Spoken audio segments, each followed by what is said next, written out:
मैं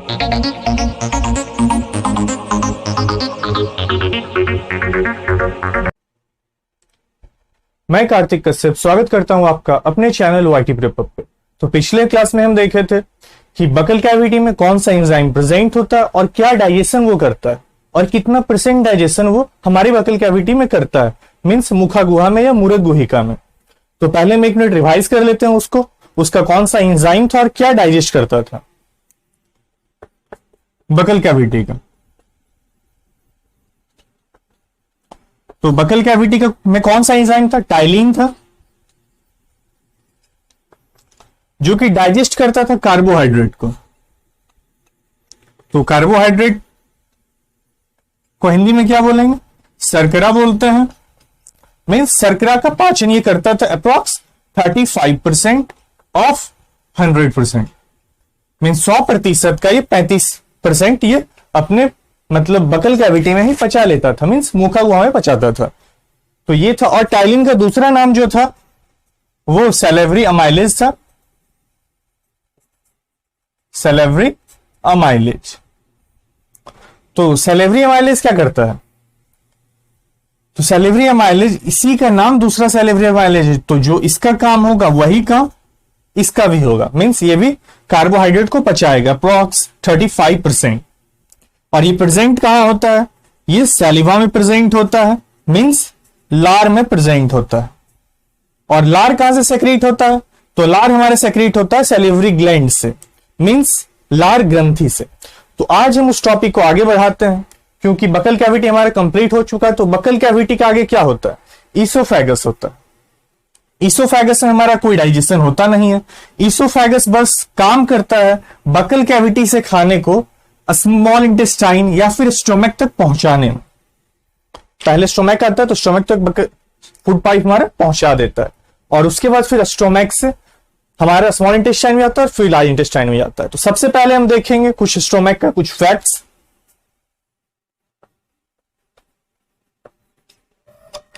जिसको हम अमाशय बोलते हैं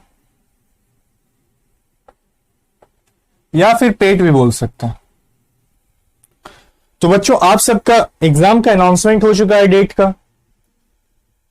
तो वो है हमारा डेट जो है 15 दिसंबर को आप सभी का एग्जाम होना स्टार्ट हो जाएगा एग्जाम का। तो जितना हो सके उतना क्वेश्चन सॉल्व कीजिए और डाउट सॉल्विंग सेशन का फायदा उठाइए। और साथ में मैं आपको कुछ क्विक पॉइंट देता रहूंगा। जैसे हमारा स्टोमक के बारे में है, तो आपको जितना इस कोर्स में जरूरत होगा आरआरबी एनटीपीसी के कोर्स में, उतना मैं यहां पे आपको स्टोमक के बारे में बता दूंगा। और अगर आपको स्टोमक के बारे में और इंटरेस्ट होगा जानने के लिए, स्टोमक के और भी कोई ऑर्गन के बारे में जानना चाहते होंगे आप, तो मैं उसके रिगार्डिंग आप सभी को क्विक पॉइंट आप सभी के लिए लाता रहूंगा। जैसे लीवर के बारे में आपको जानना हो ज्यादा से ज्यादा, किडनी के बारे में, या फिर कोई अदर ऑर्गन्स के बारे में, या किसी डिजीज के बारे में, तो उसके रिगार्डिंग आप सबको क्विक पॉइंट मिलता रहेगा। और क्विक पॉइंट में कुछ इंपॉर्टेंट पॉइंट्स होगा, अगर आप कवर कर पाएंगे क्विक पॉइंट्स को भी तो साथ में कवर करते रहिएगा। नहीं तो अगर आप अपने सिर्फ एग्जाम पॉइंट ऑफ व्यू से देखें तो मैं ये इतना सफिशिएंट आपको बता दूंगा कि एग्जाम में आपको कोई प्रॉब्लम नहीं होगा। आप साथ में बस नोट्स बनाते चलिए और एग्जाम के पहले नोट्स को पलट लीजिएगा, तो काफी फायदा होगा आपको उससे। तो चलिए आज इसका टॉपिक स्टार्ट करते हैं। तो हमारा आज का टॉपिक है स्टोमक। तो सबसे पहले स्टोमक के स्ट्रक्चर का बात करें तो स्टोमक का स्ट्रक्चर जो होगा वो जे शेप का होगा। जे शेप। क्वेश्चन आ जाता है which organ is in J shape? कौन सा हमारा ऑर्गन है या कौन सा ऐसा अंग है जो कि जे शेप का होता है? उसका आंसर हमारा स्टोमक होगा, मींस अमाशय या पेट। और उसके बाद हम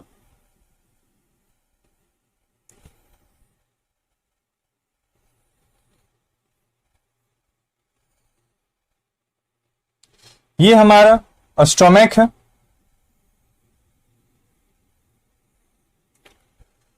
स्टोमक का जो ये रीजन होगा ये फंडिक होता है या फिर फंडस। ये वाला जो रीजन होगा ये होगा कार्डियक रीजन।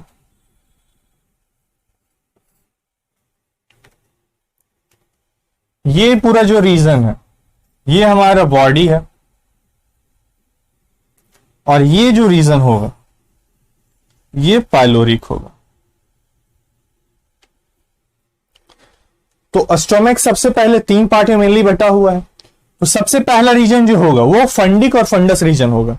पहला ये होगा हमारा, दूसरा हमारा कार्डियक होगा, और तीसरा हमारा पाइलोरिक होगा। तो इससे आप सभी को क्वेश्चन आ सकता है।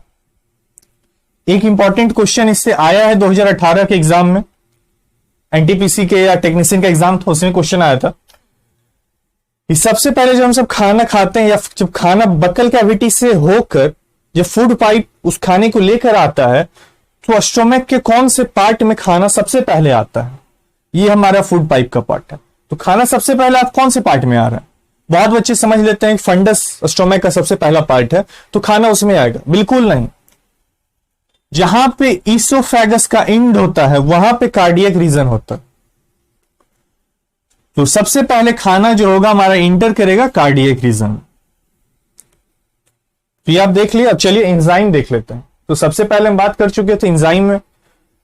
एंजाइम 2 चीज का बना हुआ है, प्रोटीन का और बायोकैटलिस्ट का। तो बायोकैटलिस्ट क्या होता है, जैव उत्प्रेरक होता है जो कि रिएक्शन को फास्ट करता है, मींस पाचन को और तेज करता है कि जल्दी पचे। और बताए थे अगर वहां पे बायोकैटलिस्ट नहीं होता तो क्या होता। तो बायोकैटलिस्ट अगर वहां नहीं होता तो हमारा एक दिन अगर हम सब खाना खाते तो लगभग उसको पचाने में लगभग 2 महीना लग जाता। तो उसीलिए से ये बायोकैटलिस्ट होता है। बायोकैटलिस्ट हमारे बॉडी में प्रेजेंट होता है जिसको हम जैव उत्प्रेरक बोलते हैं। तो ये काफी इंपॉर्टेंट हमारे बॉडी में, काफी इंपॉर्टेंट रोल निभाता है जैव उत्प्रेरक। तो चलिए अब देख लेते हैं डाइजेशन जो स्टोमक में होता है तो वहां कौन कौन सा एंजाइम रहता है हमारे स्टोमक में।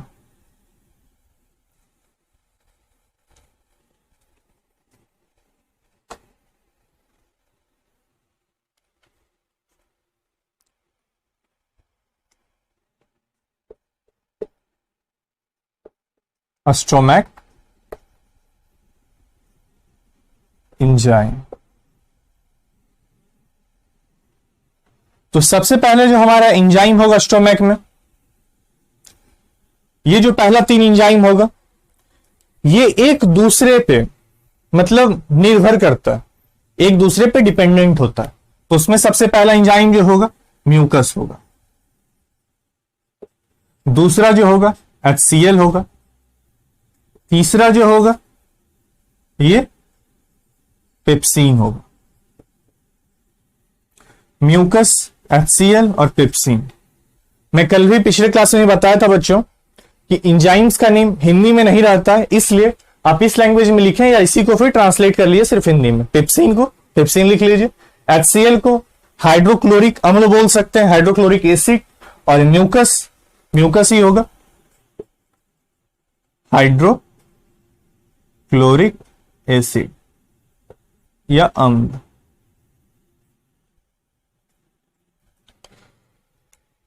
ये तीनों जो है स्टोमक का सबसे इंपॉर्टेंट है। ये तीनों को पहले हम कवर कर लेते हैं। म्यूकस क्या करेगा, जैसे हम ये स्टोमक बनाए तो स्टोमक में जब खाना आता है तो खाना यहां से आएगा कार्डियक रीजन में सबसे पहले, उसके बाद खाना यहां पे आएगा हमारे स्टोमक वॉल पे गिरेगा। तो उससे पहले जैसे ही हमारे फूड पाइप में खाना होगा तो हमारे बॉडी को आभास हो जाता है खाना खा रहे हैं। तो जैसे ही बकल कैविटी में खाना आता है स्टोमक क्या करेगा, एक म्यूकस का लेयर धीरे से स्लाइटली मतलब अपने पूरे स्टोमक के वॉल पे बिछा लेता है एक म्यूकस का लेयर। और उसके बाद फिर HCl रिलीज होता है पेप्टिक सेल से। हमारे स्टोमक में बहुत सारे पेप्टिक सेल होते हैं जो कि सीक्रेट करता है, ये तीनों को सेक्रेट पेप्टिक सेल ही करता है जो कि हमारे स्टोमक में प्रेजेंट है। तो पेप्टिक सेल म्यूकस को सेक्रेट किया, उसके बाद जैसे ही खाना वॉल पे आएगा गिरेगा तो HCl सेक्रेट होगा पेप्टिक सेल के द्वारा। और HCl सेक्रेट होकर क्या करेगा खाना में, HCl जैसे ही सेक्रेट होगा खाना के साथ मिलेगा तो आप सभी को पता होगा HCl जो होता है स्ट्रॉन्गेस्ट एसिड होता है।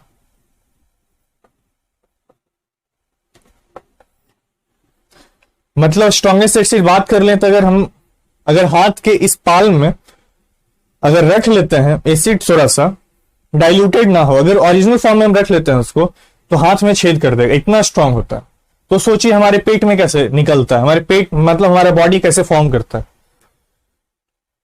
उसीलिए से इतना स्ट्रांग होता है। इसी वजह से म्यूकस का एक लेयर जो होता है पहले बिछाया जाता है पेप्टिक सेल के द्वारा, सेक्रेट किया जाता है।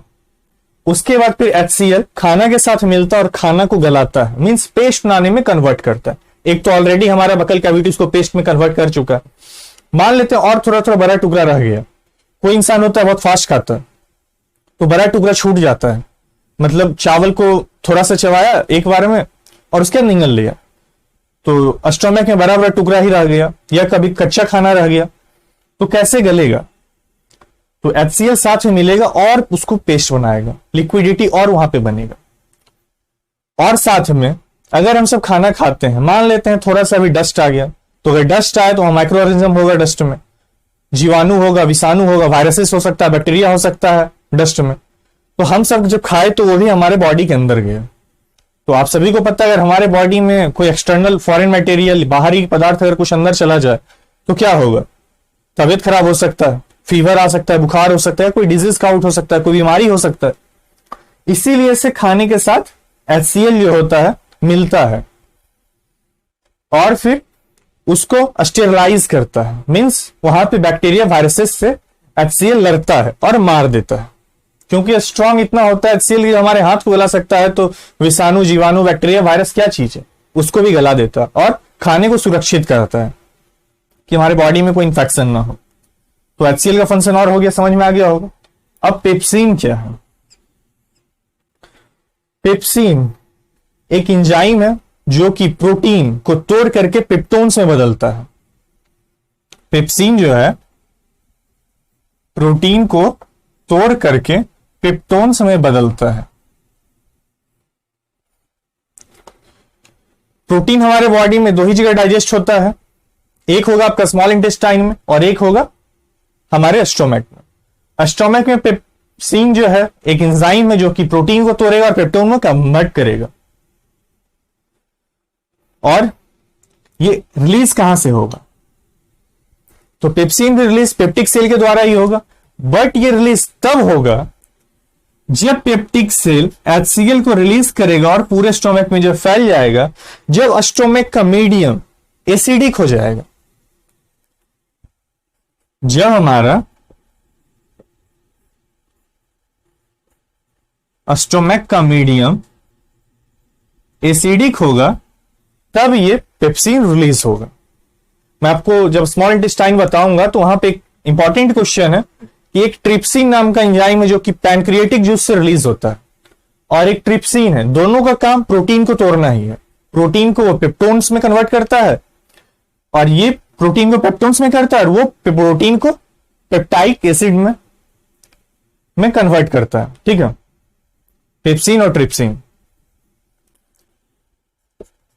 ये भी यहां नोट कर लीजिए।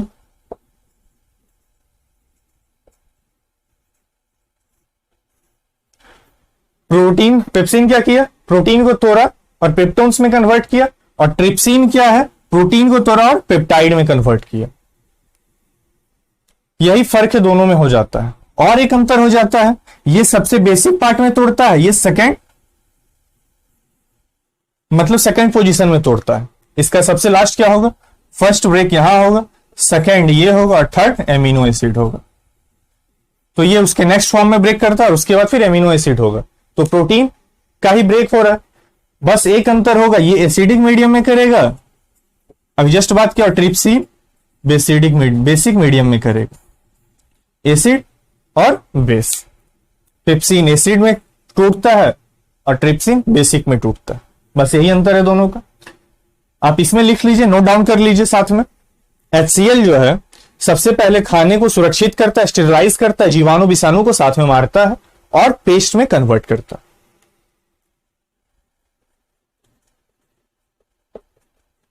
पेस्ट में बदलने में मदद करता है, और दूसरा विषाणु जीवाणु से खाना सुरक्षित करता है, या सुरक्षा लिख लेते हैं, सिर्फ सुरक्षा करता है। ठीक है। और म्यूकस, बस वो सब आप याद कर रख लीजिए कि म्यूकस क्या करता है, HCl जब रिलीज होता है तो उससे पहले एक लेयर फॉर्म करता है जो कि HCl हमारे स्टोमक के वॉल पे हार्म ना कर दे, इस वजह से बिछाया जाता है, क्योंकि HCl स्ट्रॉन्गेस्ट एसिड है। अगर इसके वॉल पे अचानक आ जाए, मान लेते हैं किसी का बॉडी में म्यूकस सीक्रेट नहीं हो रहा है, तो क्या होगा? अगर किसी के बॉडी में म्यूकस सीक्रेट नहीं होगा तो डायरेक्ट HCl उसके वॉल पे गिरेगा, और डायरेक्ट अगर वॉल पे मान लेते हैं एक दिन गिरा तो बॉडी हमारा झेल लेता है, 2 दिन 3 दिन कोई हद तक बर्दाश्त करेगा ना।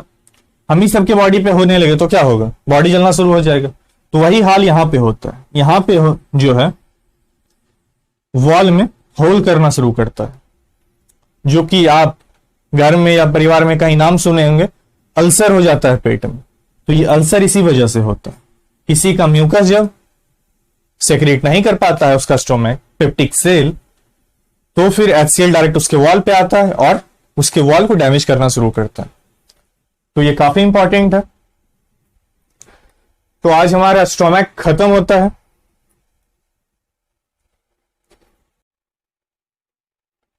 खत्म नहीं होता, एक और बच गया बच्चों,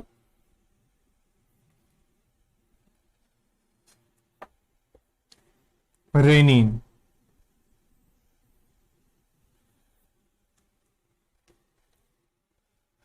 रेनिन काफी इंपॉर्टेंट है, ये स्किप कर गया था मेरे माइंड से।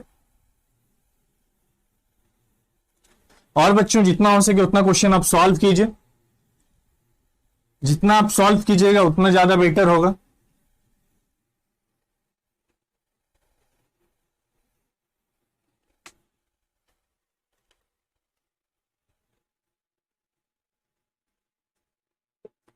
रेनिन ये कहां सेक्रेट होता है? रेनिन भी हमारा सेक्रेट होगा स्टोमक में ही, मीन्स अमाशय में ही।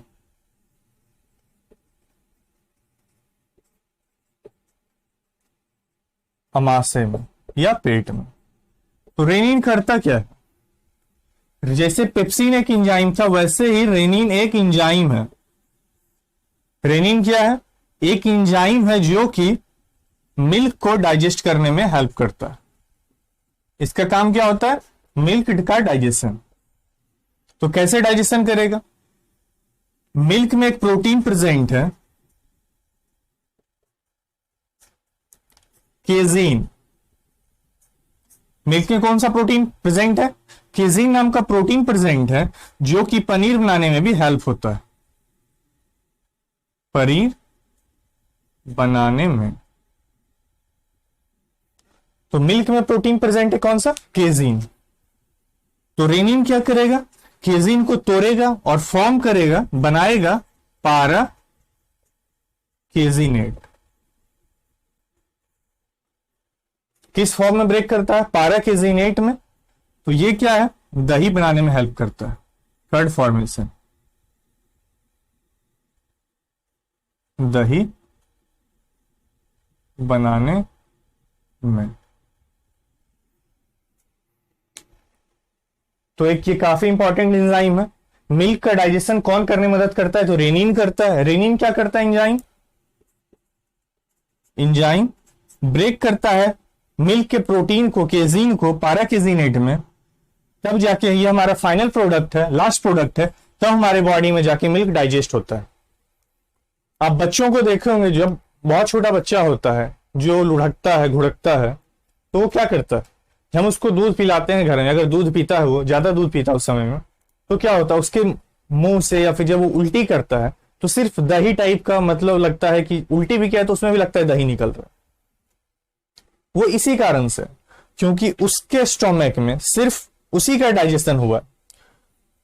तो केजीन जो है पारा केजीनेट में फॉर्म हो गया और उसके पेट में ही एक्यूमुलेट करके रह गया, जमा रह गया, जिस कारण से जब उल्टी करता है तो सिर्फ दही निकलता है। वो लास्ट प्रोडक्ट है, पचा हुआ, उसके बाद कुछ नहीं बचता। तो बस बच्चा है, उसी वजह से उसका बॉडी फंक्शनल नहीं है, तो मीन्स इंटेस्टाइन नहीं जाता और ज्यादा पीता है, जिस वजह से स्टोमैक में एक्यूमुलेट हो जाता है, मीन्स जमा रह जाता है, और जब उल्टी करता है तो वही डायरेक्ट दिखता है। तो वही फॉर्म है पाराकेजिनेट। तो वही हमारा अंतिम पदार्थ है जो कि हमारे बॉडी में पचता है। ये काफी इंपॉर्टेंट क्वेश्चन हो सकता है वो क्वेश्चन आ जाए, कौन सा ऐसा एंजाइम है जो कि दूध को पचाने में मदद करता है। क्वेश्चन लिख लीजिए, विच एंजाइम